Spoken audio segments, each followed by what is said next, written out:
With us tonight, Erroll Southers, who is a counterterrorism expert, former chief of Homeland Security at the LA Airport Police, and of course, someone who knows all about this. He just got back from Brazil, site of the 2014 World Cup and the 2016 Summer Olympics. That's correct. So you're there consulting for them now. Yes, actually, I went there and we visited several cities, Brasilia, Rio de Janeiro, Sao Paulo, and found the people there, the top level of their government, key leaders in the private sector who definitely understand the complexities of what they're facing and have the wherewithal to do it. Am I correct in understanding you were also in Beijing?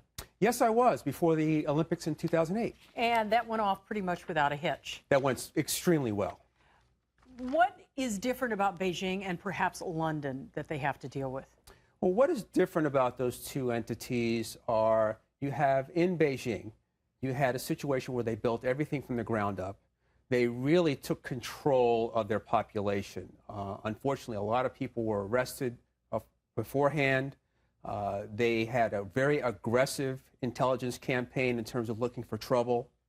And they made no bones about placing the army in a very visible presence during the games. Are we seeing the same thing in London right now?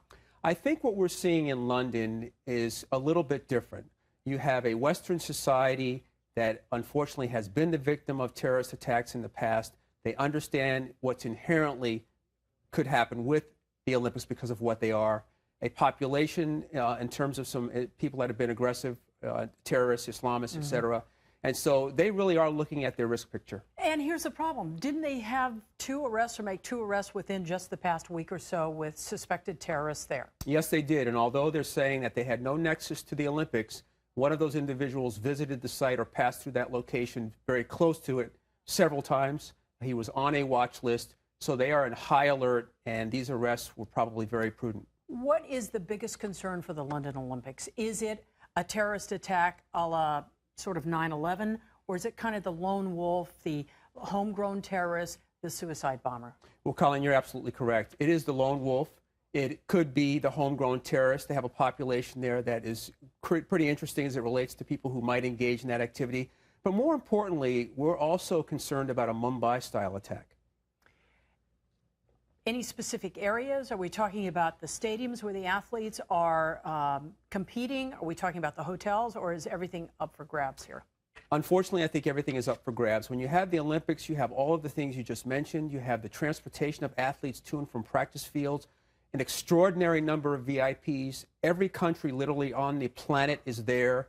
Every VIP representing those nations will be present. It is a perfect stage for a terror attack if that's your agenda. Does the U.S. send its own security forces? I mean, I think back about what happened in '72 in Munich.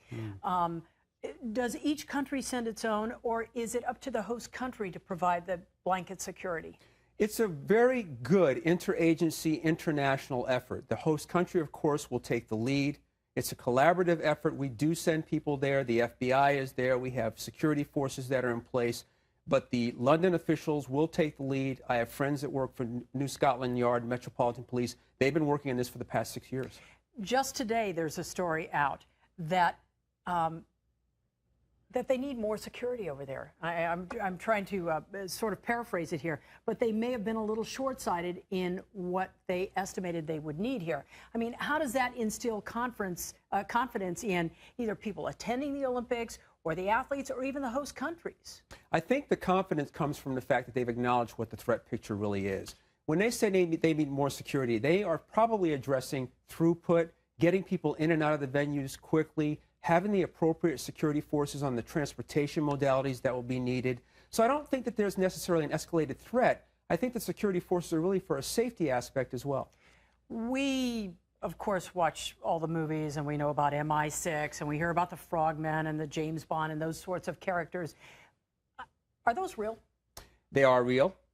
They are engaged. The intelligence effort is very active at this point. I think the Brits understand better than many people, many countries, risk-based and intelligence-driven security. So how does a terrorist or a terrorist group get through that? Well, we have what we call adaptive adversaries, and they counter-surveil as we try to surveil them. And so what they will be doing is looking at patterns. They will be looking for routines. They will be looking for forces in place when they're there, when they're not there. They'll be looking for vulnerabilities and gaps in the security system. Is there any doubt in your mind that an attempt will be made? I think that given the world stage as it is, it certainly sets an environment that's perfect for an organization that would want to do that.